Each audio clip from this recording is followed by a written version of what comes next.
Welcome, one and all, to the DJ Force X podcast. On today's show, we have Beth Rettig from Where We Sleep, a dark electro project from London, which is kind of a moody, atmospheric blend of brooding electronics, fuzz-loaded guitars, and a vocal presence that cuts through the fog. It's intimate, cinematic, and charged with that slow burn intensity that makes her one of the most compelling voices in the UK alt underground. Beth, welcome to the podcast. Thank you. Thank you for having me. Absolutely my pleasure. I've been working on these intros for a few episodes now, and I'm just getting there, trying to set the scene when it comes to the music and everything, because it used to be just like, hey, how you doing? And that's it. And I would just kind of go into it. But now I've got these intros that I write, and it's kind of getting my writing up and running again, which kind of suffered for a long time, uh, Typical. just due to everything. But anyway, Beth, welcome. Um, you are Where We Sleep, the band, the solo artist, or however you want to sort of like phrase it. But yeah, what I want to do first, if you don't mind, is get a bit of an origin story, just to kind of set the scene for, because we'll talk about the music and everything coming up, and we've got a live show coming up and all that kind of stuff. But I'd like to sort of get a bit of background, bit of like, like I say, an origin story on where We Sleep came from. Yeah, so I was in a band previously up until about 2016 called Blindness, also in London. And when Blindness ended, and part of the reason that it finished was I hadn't written a new song in a year, and Okay. Yeah. I felt like I didn't felt like I didn't really have much, like a lot of songs left in me, and so that wrapped up. And then about a year or two later, I realized I didn't really know who I was without writing music and being involved in it in some way or another. And I sort of just went on a bit of a writing splurge, really, and I was really enjoying it. And where we see sort of developed in quite an organic way, I think, for me. Just it started up just as a SoundCloud page where I could put up some of my own demos and where I could share collaborations that I'd done with other people and that kind of thing, so that they were just all in one place. And then, from there, I went, maybe I'll get a couple of tracks mixed, Yeah. put them out. And then it was like, okay, well, now I've got an EP's worth, so I'll get those. And it just sort of went from there. And then I, sort of developed it into later on into a live project as well. And now I'm in the process of kind of stripping that back.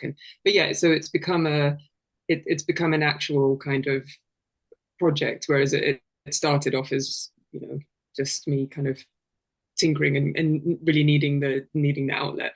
Yes. Yeah. No, I could totally relate to that, of like being in and out of music in that respect. And there is that need to kind of like, if you're not creating it with, if you had obviously you had a band before, so it was multiple people kind of, involved in that.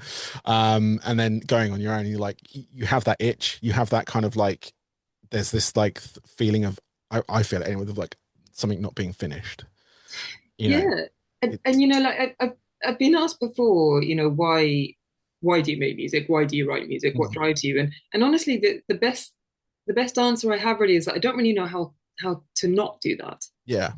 And when in that period, sort of between the end of Blindness and the start of Where We Sleep, I had a couple of months where I went to a really dark place, actually, and Mhm. I really felt very lost. Yeah.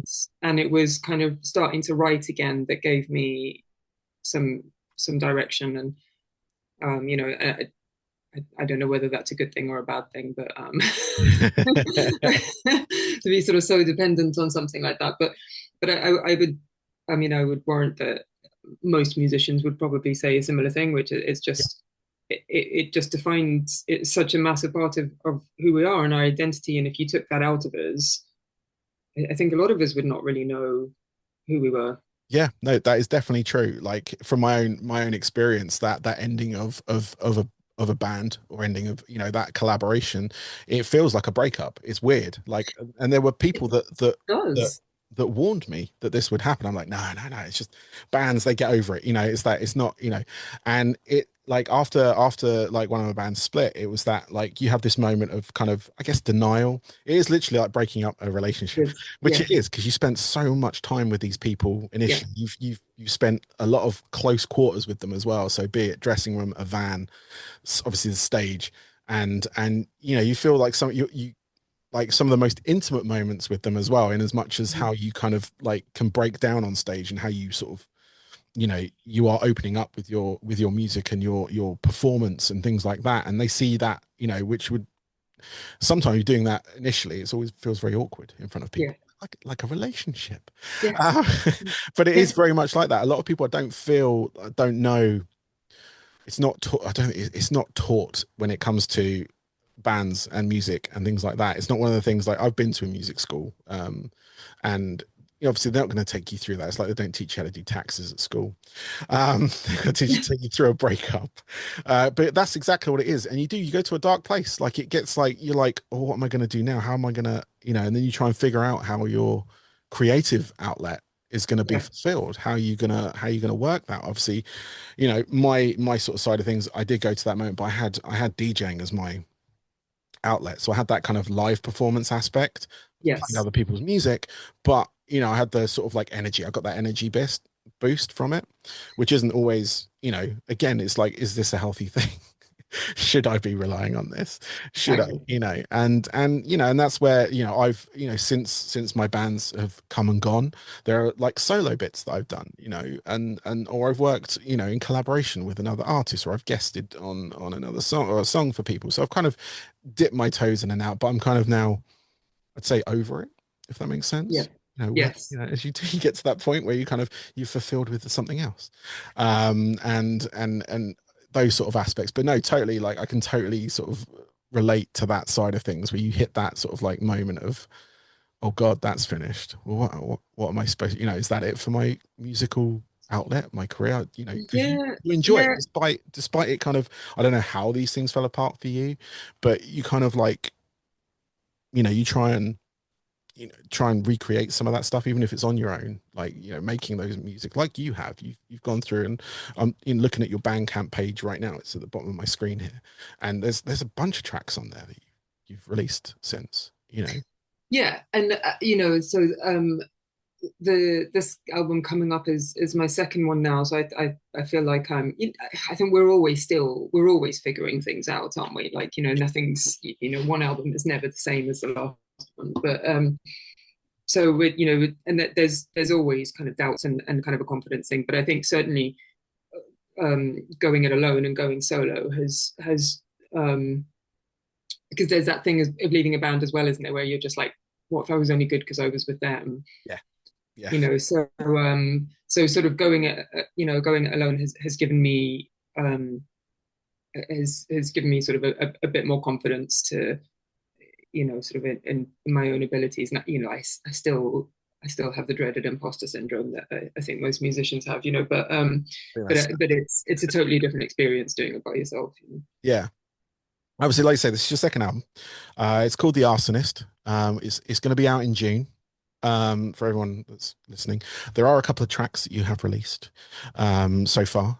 Headlong, which is a great track, like very, very sort of heavy, rocky, with electronic elements, which is, I absolutely loved. It's the first track I heard of yours. And then I got sent Broken Bones as well, which is different. Well, it's not different. It is different. Different tempo, different feeling. And I was like, Yes. okay, now I want to speak to this person.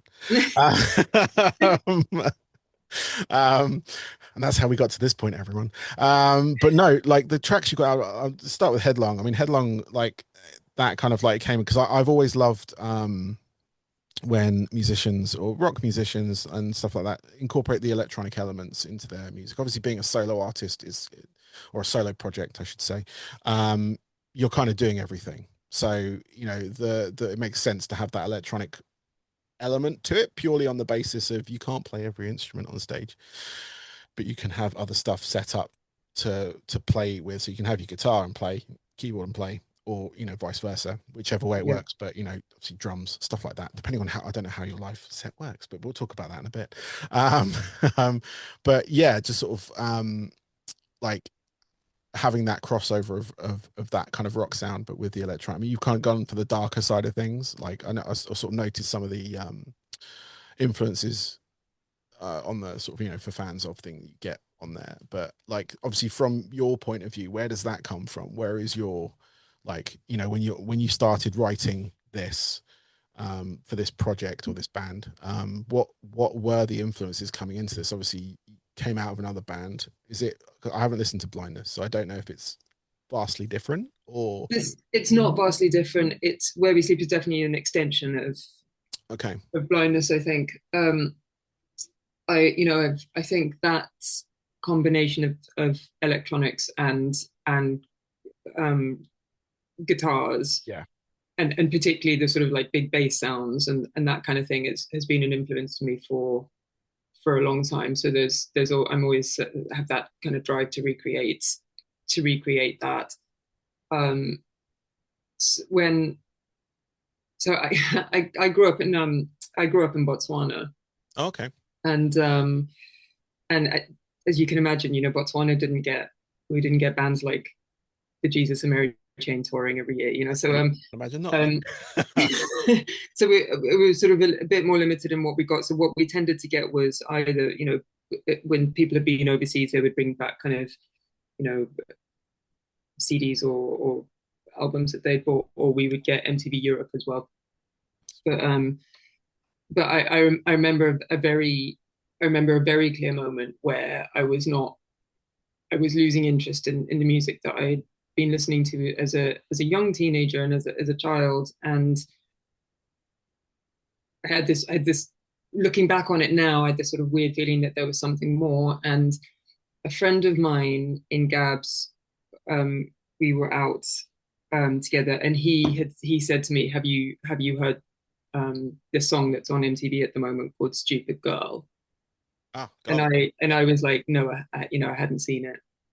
And he lent me the first Garbage album. Hmm. And I very clearly remember listening to the first track, Super Vixen, and thinking, like, I feel like I've been waiting for this. Yeah.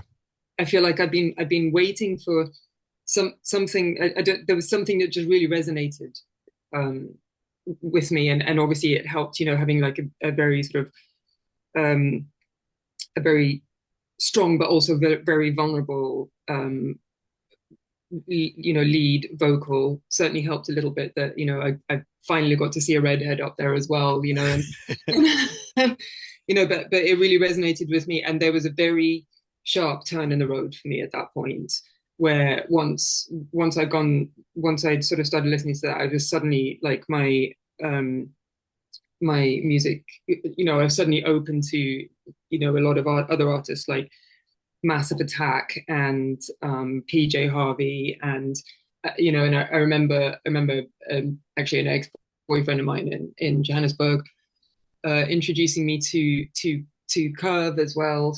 Um,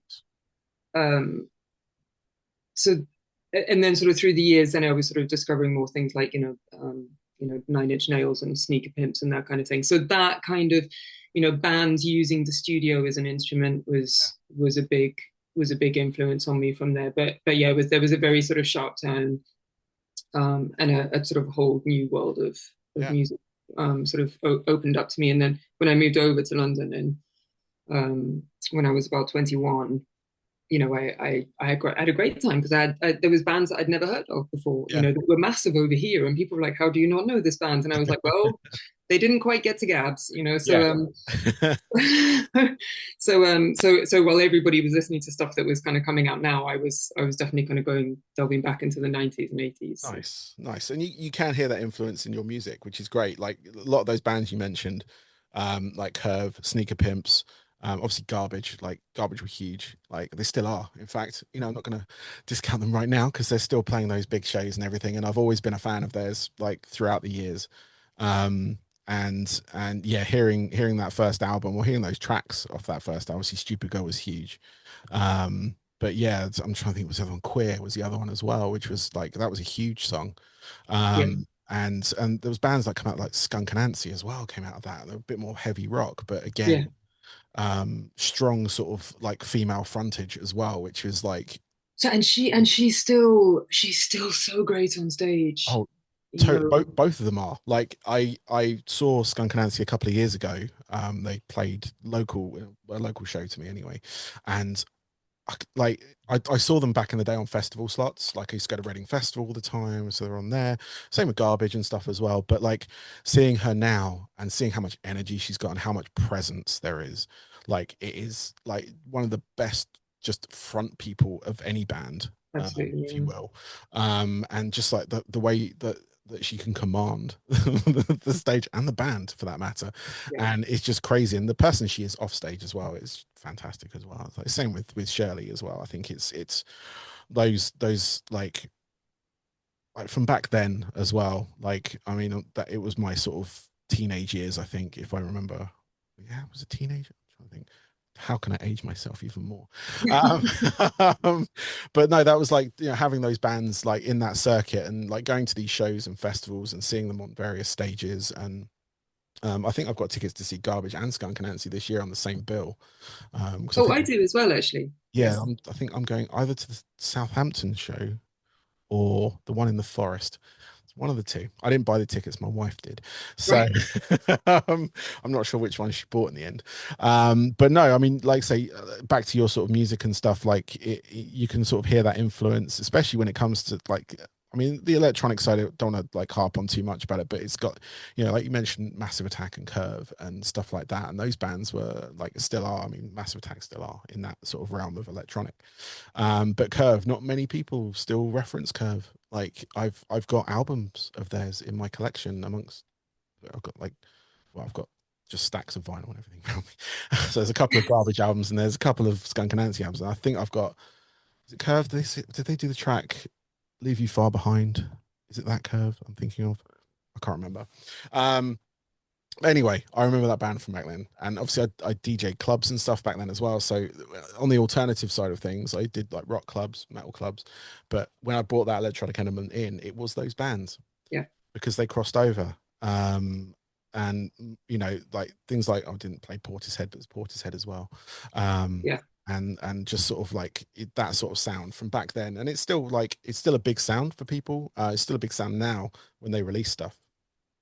Um, I think so, and it's become it's sort of gone it's gone a bit more mainstream in a sense as well. Like a lot of pop tracks that you'll hear these days will sort of like it will be pop production, but they'll add in some kind of like sharp guitars yeah, and that kind of thing as well. Just to kind of rock it up. So yeah. um, but it does give you it does give me certainly from my point of view, and I can't speak for anybody else obviously, but it gives me a certain amount of flexibility Yeah, because I don't just want to write guitar songs. Sometimes I want to write a song which has got no guitars on it yeah. or no bass on it, or it's just piano and strings or something like that. So like there's that crossover, and that was something with Where We Sleep that I sort of um, agreed with myself. I think at the Yeah. beginning that it was that I can do what I want. Yeah. I'm not beholden to anybody. This is it. I So mean, you're producing this stuff like essentially it's a solo. It is a solo album, but you may collaborate with musicians and things, but it's still like it's your project, it's your sound, and you can do what you want with it. You don't have to like say with bands these days, especially with bands, you don't have to define yourself into one thing. You can exactly. do, because one minute you could have something that trends or goes viral, but then you've got something that may not. But and Yeah. it doesn't necessarily matter to yourself anymore because I know plenty of musicians that just release music. One minute it's a slow ballad, next minute it's the high tempo drum and bass, then it's like a techno track, and then it's like, and there is no, and it kind of it caters for that like um I don't want to say it's like a attention span thing, but it's just kind of like you can do what you want now. There's no, there are labels, but there's no people, but that will dictate everything to you. Like you have to Yeah. make this so it sells X amount of units. It's like because you're in that position of doing it on your own. Obviously, you've got other sort of things that can fund it and make it work. And I don't know what your, I'm not going to go into your like day job or anything like that, but you know, we've all got day jobs. And I speak to a lot of musicians that have them, bands that are playing big stages as well, which I don't know if that's more of a commentary on the music scene as a whole. Um, and I know it's been sort of well documented within a few sort of bands saying that they've just been on this big arena tour, but they actually lost tens of thousands of pounds. I mean, this was something Shirley Manson spoke about was it last year? There was a clip of hers that did the rounds on social media where she was basically saying this that these will probably be their last headline shows, just because Yeah, you're right. even Yeah. for a band their size, they can't Yeah. justify it really, you know. And Trent Reznor is hinting at this being one of their last tours, but he did say that quite a long time ago as well. So He did. He did. And then did you go to the shows last year? The night I shows? didn't go to the shows last year. Unfortunately, I missed out on those. But I still have a T-shirt that is from, I think it says it's a farewell tour, and that was from what, 2008 or something, like Yeah. 2007, something like that. Yeah. No, it's true. That it was that. I managed to go to the show at the O2, and oh, it was possibly one of the best shows. I don't want to pop because if you missed it, you missed it.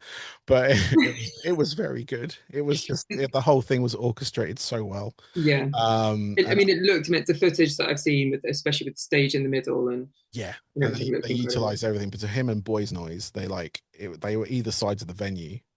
So he started with like a DJ set, and then it went over to Trent Reznor and Nine Inch Nails in the middle, and then they kind of went to the main stage and did all the big sort of like heavier tracks, and then went back to the middle with Boys Noise and collaborated and did like live remix versions of Nine Inch Nails tracks. It was just absolutely, it was like one long show. There was no interlude.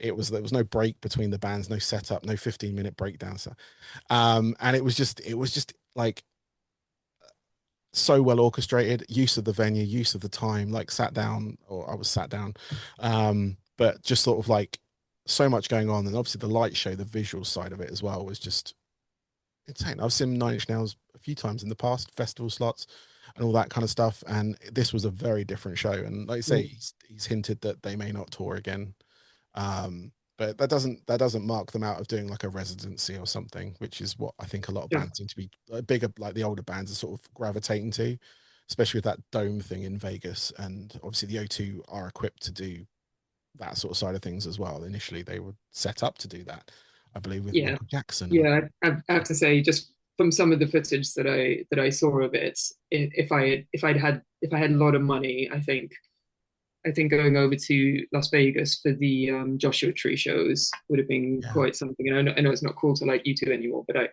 still a it's still a great album. yeah. And I mean that album in particular was in like it was huge. It still is. It's like it's one of their like I think that's the album they'd be like remembered for, if that makes sense. If it was all to end tomorrow, like that, like if when people go, "Oh, what was your favorite?" and it would be Joshua Tree. I I think think, so, and I think it would be, and but I think I mean, for me, U2 up to and including Europa for me, yeah, that's kind of I think they were a great band. yeah, They were a really great band. I still listen to a lot of those albums regularly. yeah. And I remember I hadn't listened to the Joshua Tree in a very long time, like 10, 15 years or something. And I went back to it for some reason and listened to it. And I was really quite blown away by it Mm. again.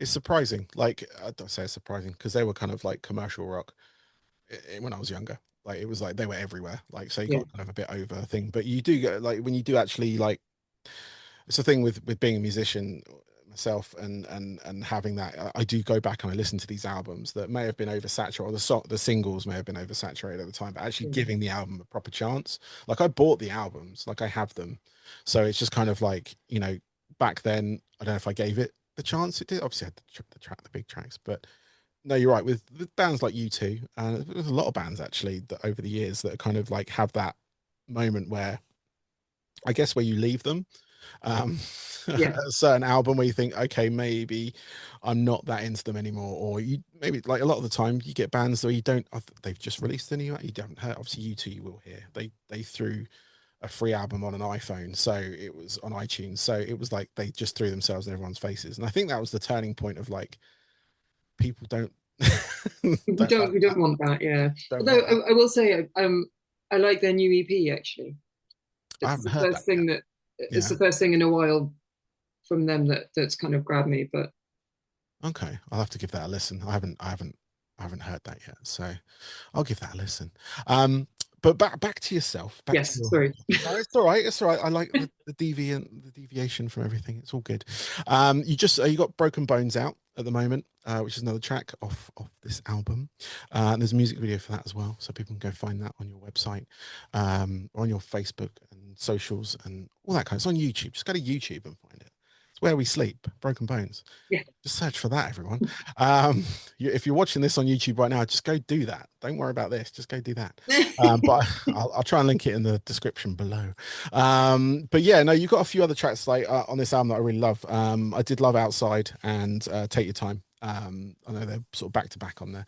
But no, those tracks were great. And Exhale as well, the last track. Was nice. Oh, okay. I'm glad you said that. Yeah, Exhale feels like one that because I think because it's the last song, I sometimes feel like it gets left behind a little bit. But Yeah, I mean, the thing is, when I listen to these albums, when I get sent them, I try and give every track its time.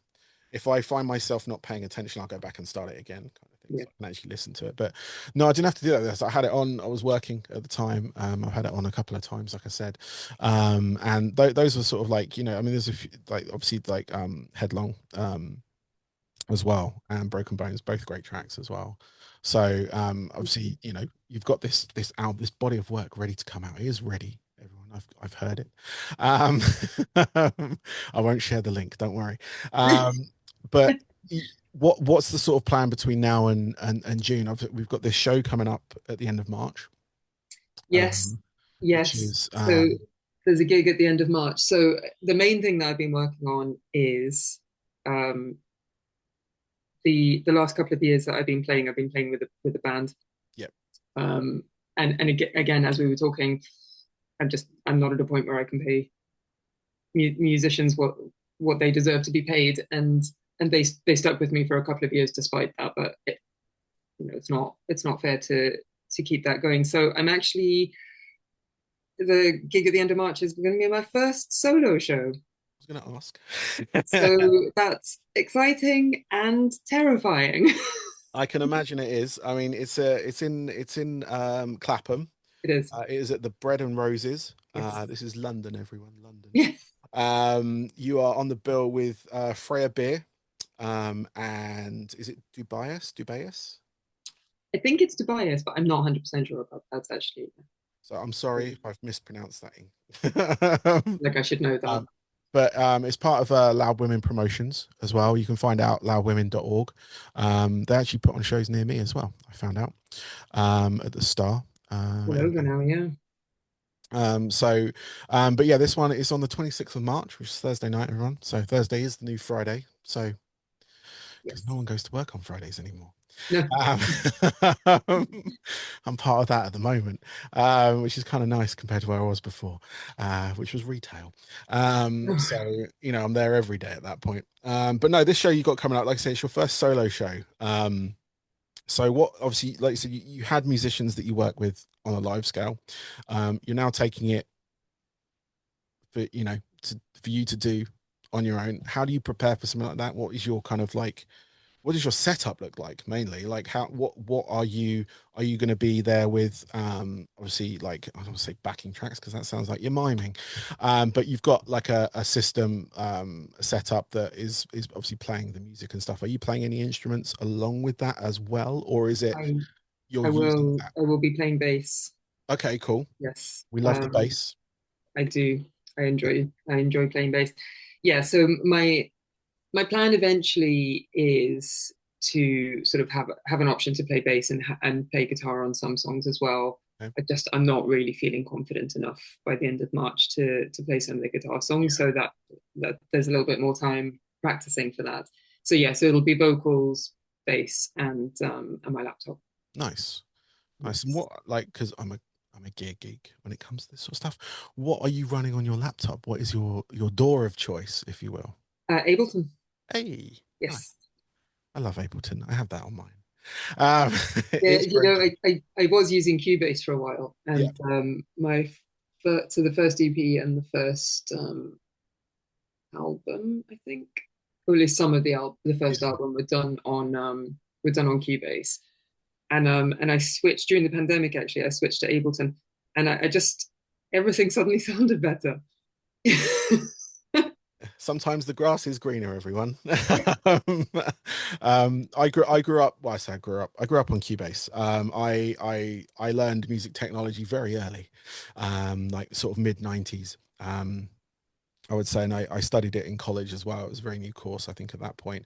And they used a very primitive version of Cubase. It was on an Atari Falcon, and it was like kind of green screen as well, like on the monitor, like those old monitor green screens. So it's really dating me at the moment. But no, since then, obviously, I used cracked versions of Cubase because I was poor. Um, but then, once I started earning, I ended up buying it. I invested in Ableton as well, and I found, like, again, like you have, where there's just this sound. I think it suits the musical styles better. That I Yeah, kind of like the electronic bit along with, like, the rock and organic music instrumentation. But I found Ableton to work better in that respect than Cubase. I mean, Cubase may have improved now. I don't know. I've not used it for many years. I'm used to using Ableton now. The other thing that I found as well is that in terms of um, mixing tracks down to to send them to engineers and Yeah. producers, it's a lot easier in Ableton, and and most producers or engineers will be using either maybe Logic or Pro Tools or Ableton, something like that. And I don't know that many of the people. I can't think of anybody else that I've worked with that was using Cubase, so that became a hindrance, and suddenly when I was when I've been getting tracks done afterwards, certainly John Cranmer, who I was working with, who mixed the first album, it was just so much easier because I could just collect all and save and just send them the whole file rather than having to export out Yeah.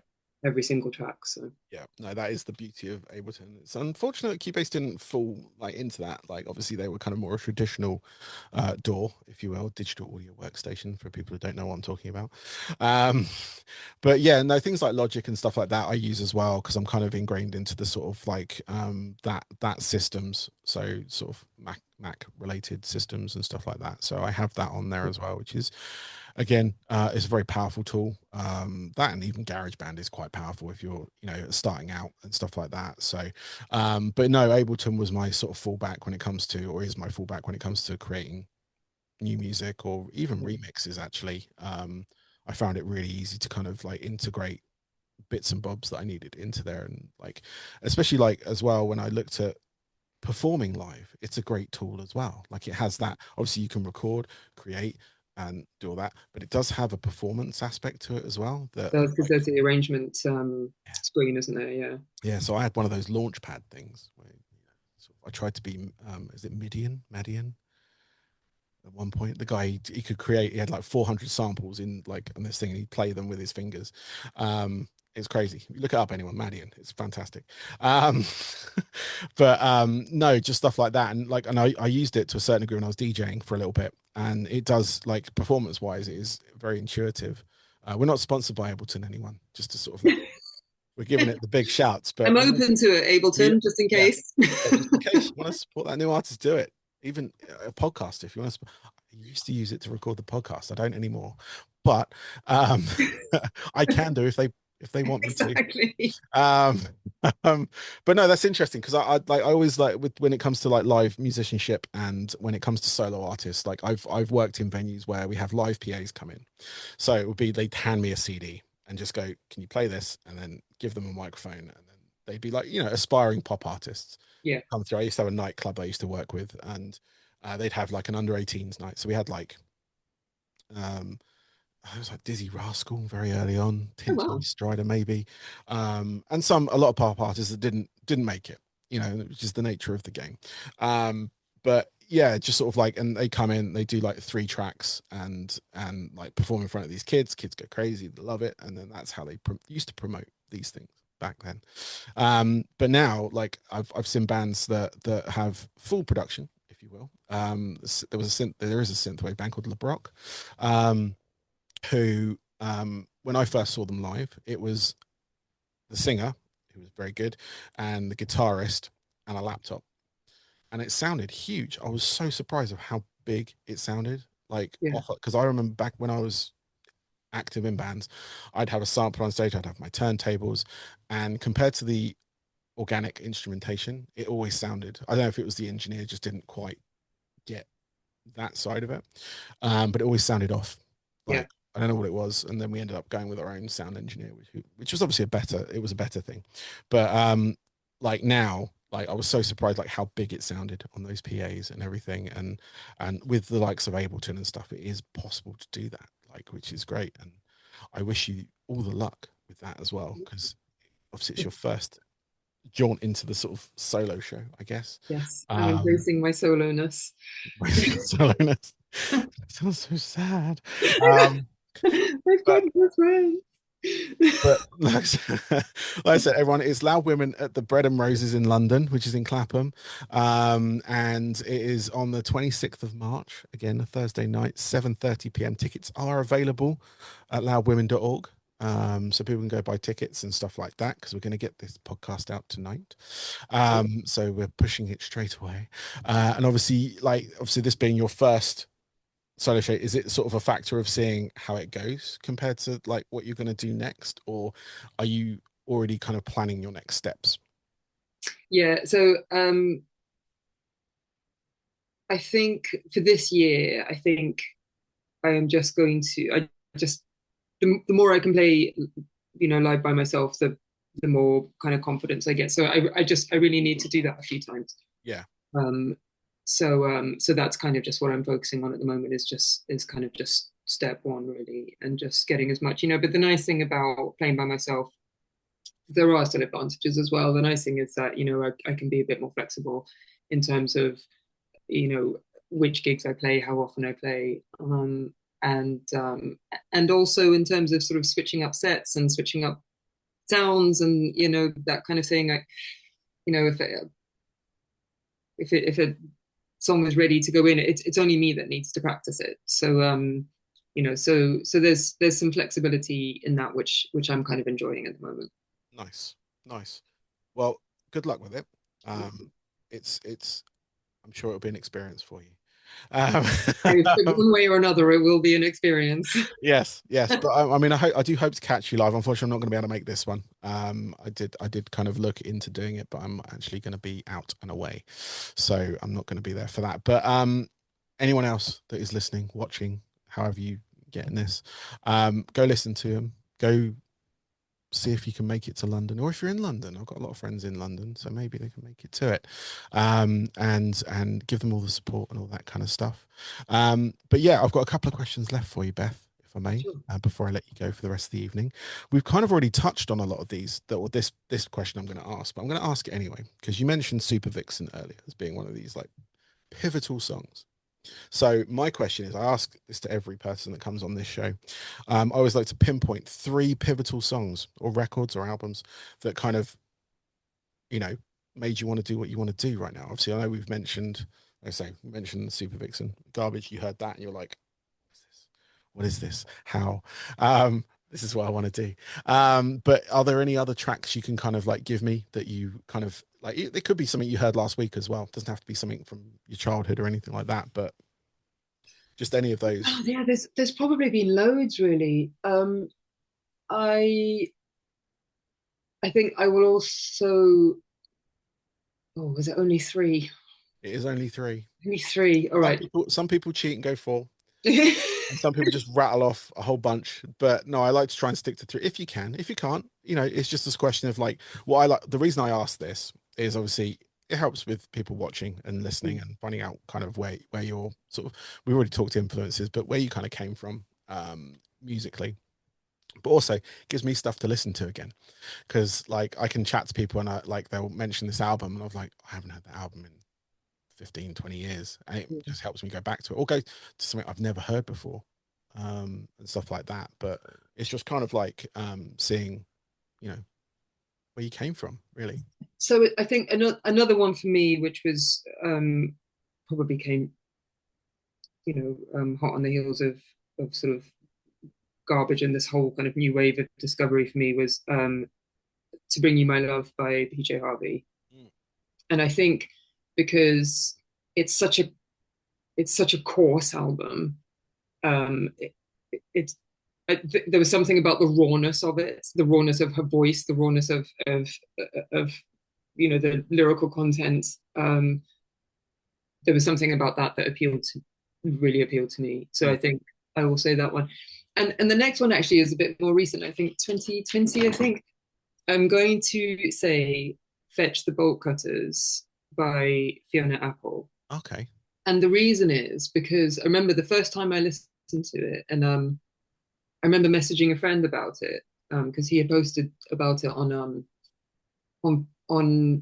Facebook, I think, and I'd sent him a message. And I love Fiona Apple, and for years now, well before that album came out, I've been adamant that she is absolutely one of the best lyricists of our time, and she is.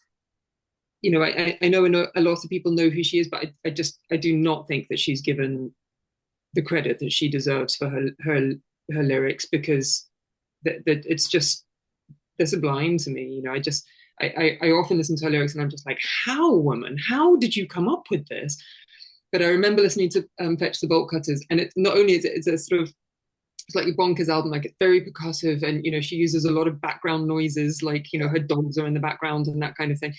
But lyrically, even for somebody who is so exceptional at expressing themselves through music and through lyrics, lyrically there was something about that album that just made her sound like had been completely liberated. There was no She sort of just didn't seem to have any bounds on her about what she could sing about whether it had to fit perfectly into the rhythm of that line or within that melody or something. She was just it just sounded really free. Yeah. And I'm certainly not there yet, but it's definitely something that struck me in terms of songwriting, and particularly in terms of lyric writing. Um and that has really sort of Nice. stayed with me. And I sometimes kind of question myself in a kind of, I write something, I'm like, oh, can I get away with that? And then I'm just like, what would Fiona do? No, that's great. I mean, it like in that respect as well, like artists that do push those boundaries and push that content, that lyrical side of things, or even musically, like, and you're right, it's like you can write something, it's like, can I say that? Can I do that? Yeah, Can I? And you do have to kind of look at like the likes of those artists that you mentioned, like PJ Harvey, Fiona Apple. What did they do? What content? I mean, look at some of the things my kids listen to, and I'm like, I mean, we had Madonna back in the day as sort of like a mainstream sort of like, protagonist, if you will. yeah, Like some of her content was very, at the time, controversial, and some of it still is technically now for a lot of people. But my kids are very much into Sabrina Carpenter, um, Taylor Swift, things like that, amongst other things. And some of their recent content, at least, is very. I mean, my kids are sort of older now; they're like 16, 18, 22. So they're of that age where they can, do whatever they want when it comes to music. When I was a kid, Guns N' Roses was my thing. It was like, and even my parents were like, well, I don't know, my dad didn't want to buy me the tape kind of thing. yeah, Um, but like, and listening to it, and it's kind of like like in the moment, I'm like, oh, whoa, okay, is that where we're at now? Um, but then I go back and I listen to some of the stuff I listen to, and it's like, okay, Madonna, that was one. Content wise, it was very like, and then she came out with the book and all that kind of stuff, and the yeah, Truth or Dare thing and all that kind of thing. And then you look at like I say with Guns N' Roses, like some of the content, especially the sort of like rock and roll lifestyle stuff, and certain things they had on the tracks, like um, just sort of the content that they had and like what they were doing live. And you just like, okay, that is where we're at, and it is the same. It is kind of like, but it's sort of you still hold yourself back because obviously your upbringing was very different. Obviously in Botswana, it was probably very different to where I was. Where I am. I've never been there, so I don't know. I had friends from there, like who I went to school with, but it wasn't really that wasn't talked about. It was kind of he was like the guy, and he was very good at tennis. He was very good at sport, so it was like kind of what he did.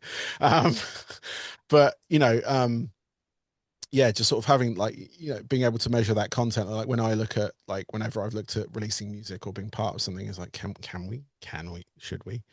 Um, and there's that reservation we hold it back. I don't know if it's the Britishness or not. It might be. Um, but yeah, it's good that you've got like, especially a recent track as well, like the Fetch the Bolt Cutters track. Like you said, it's been in the last sort of 5 6 years, so I'd say that's recent.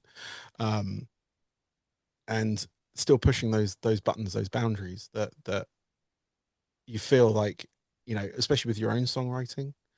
It's like when you are writing, you're very like, you can be like, whenever I've written out lyrics, you can be very honest, you can be very, descriptive, very graphic, very like crude, however you want to like kind of like see it.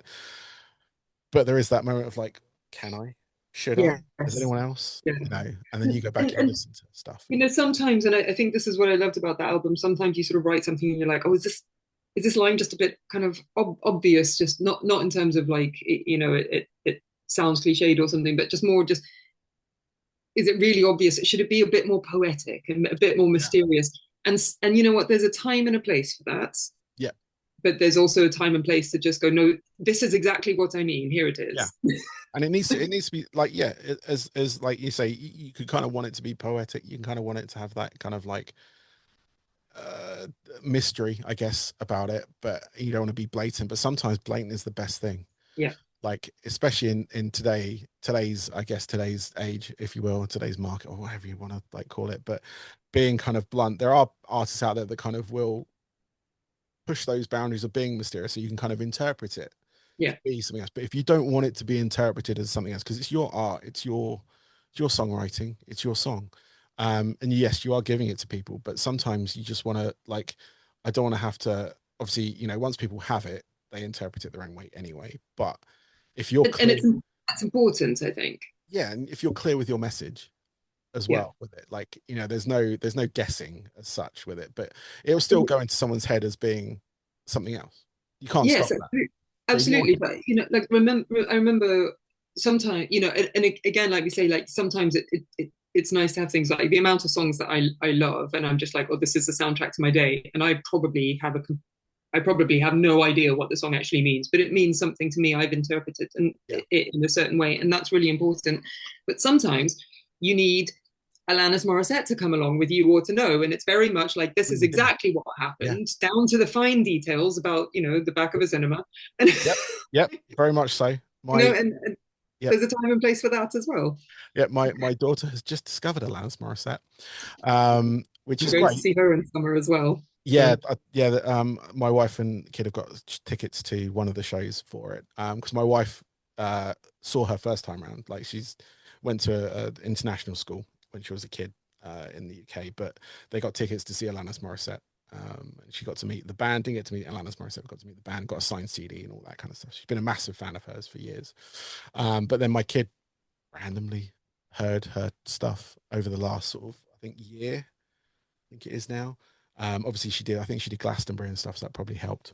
But yeah, she's made a bit of resurgence in the last few years. yeah, but that Jagged Little Pill album was a mammoth. It was one of those albums that just, And again, and this is actually a perfect example of what we were talking about earlier, which was because I loved that. I was obsessed with that album when it came out, but it's a perfect example of it just kind of being so overplayed and so everywhere and so in your face that I kind of left it behind for a long time. And then, I mean, again, another like 15 years or something passed, and I went back to it. yeah, And and again, I was absolutely blown away by it. And when you consider that, and it's similar with, Fiona Apple's early albums as well. But when yeah, you consider that, at the time that Alanis Morissette wrote Jagged Little Pill, she was only about 19 or something. yeah.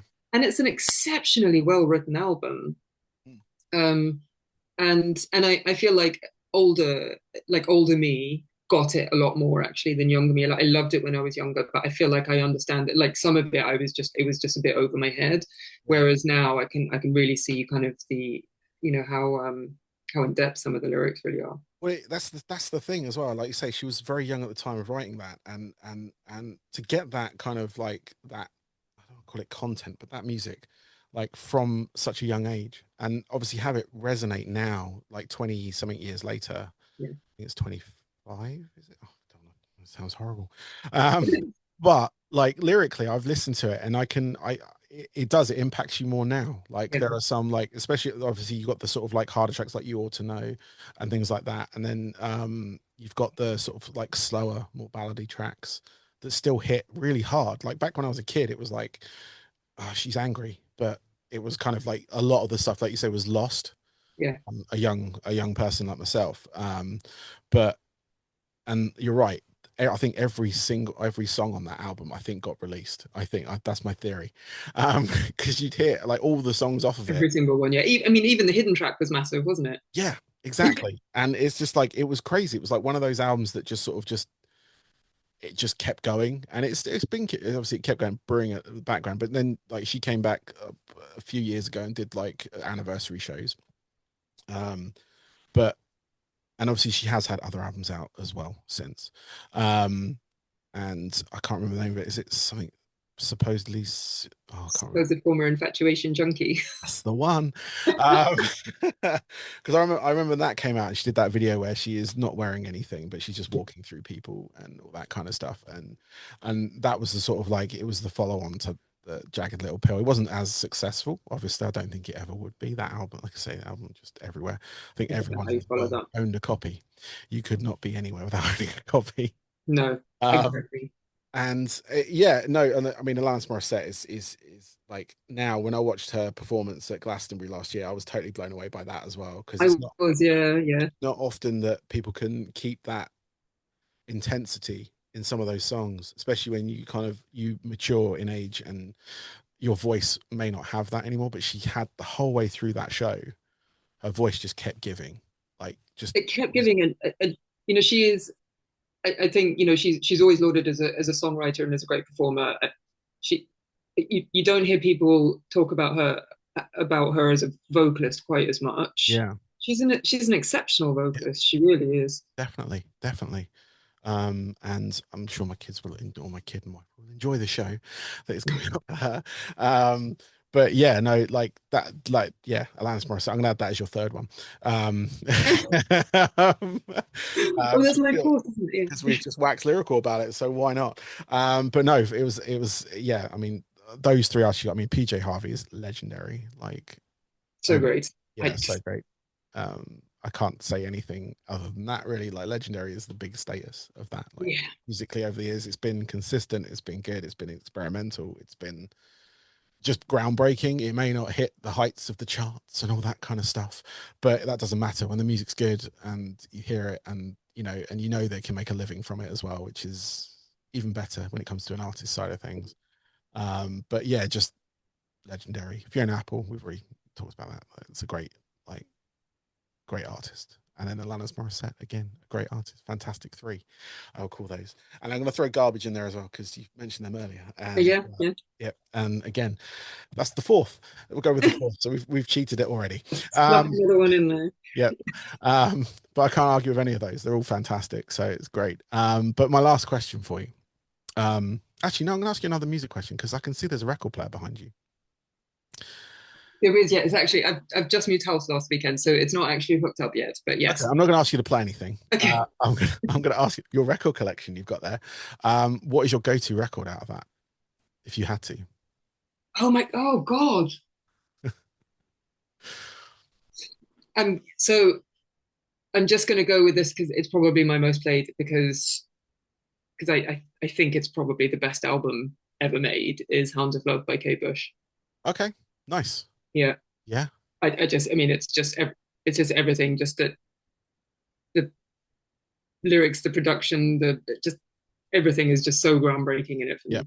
No, definitely. I mean, I've listened to Kate Bush's stuff over the years, and it's one of those artists that I've always admired because she kind of done what she wanted to do, Yeah, not let anyone compromise it, and people didn't believe in her, so she managed to keep the rights to everything, which I'm yeah. like, that is absolutely right. And obviously, she blew up a few years ago with Stranger Things and all that kind of stuff again for the kids that hadn't heard all that. But it kind of opened up that world. Like again, my children, again, I get to see this firsthand where they're like, "Have you heard Kate Bush?" And I was like, "Yes." "Have you heard Wuthering Heights?" "Yes."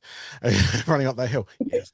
And it's just It kind of was. like, I remember waking up one morning and social media was just suddenly full of like running up that hill, and this has been true for a long time, way before Stranger Things, is like probably my favorite song. Yeah.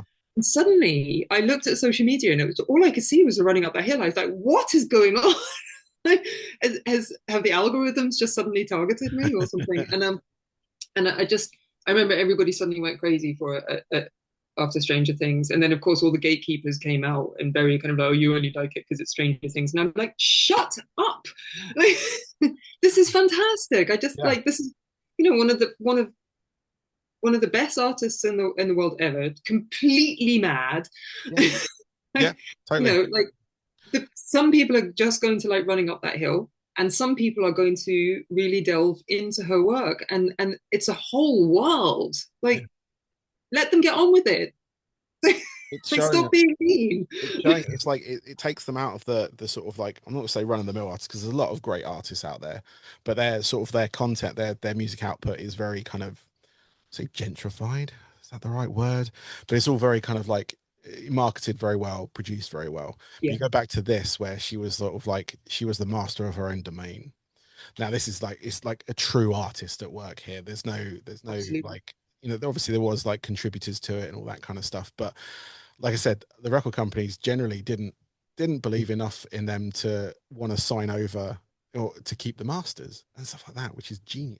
Well, and Like, you know, I mean, what she wrote Wuthering Heights when she was about 16 or yeah, 17, I think, um, and when The Kick Inside was coming out, the label, I think it was EMI, they wanted The Man with the Child in His Eyes as the first single.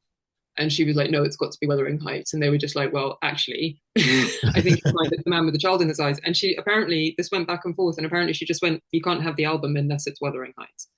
And this is a teenager at this yeah, time.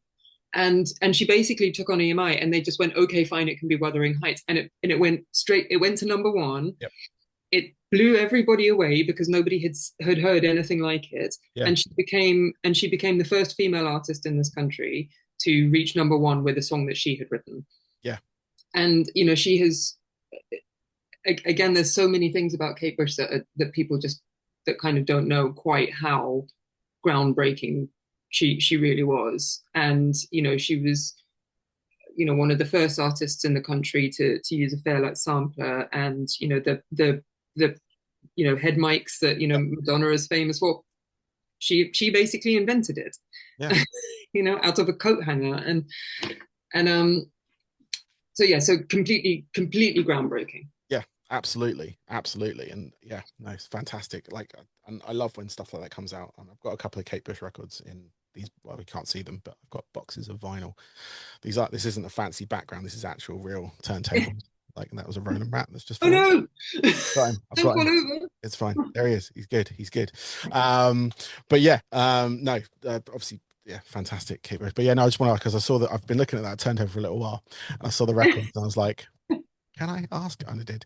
That's all good. But no, that's all good. I got last question. Sorry, last question. Got That's okay. diverted. It's me. I keep taking us on That's diversions. You fine. keep asking me about bands I like, and I sort of start No, waxing lyrical a it's bit. okay. I won't even talk about Bowie right now because I can see him behind you.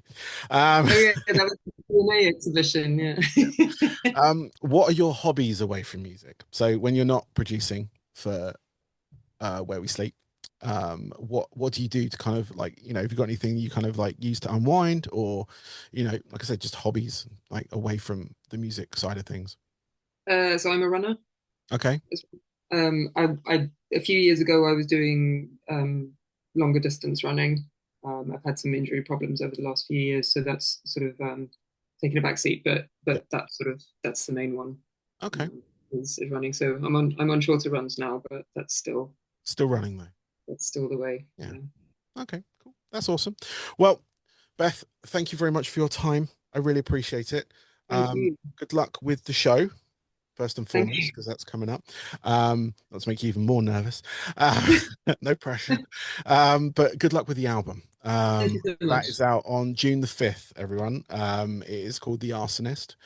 You can hear a couple of tracks from it now. So if you go to um, wherewesleep.bandcamp.com, people can go there, and it is Bandcamp Friday coming up. This will be out the day Yes. before. So if you are listening to this on the Thursday or the Friday, wait till the Friday, because then the artist gets the money that is spent on the music. And there Yeah. is plenty of music for you to pick from, everyone. There is an album already on there, but there's also Headlong is on there as well.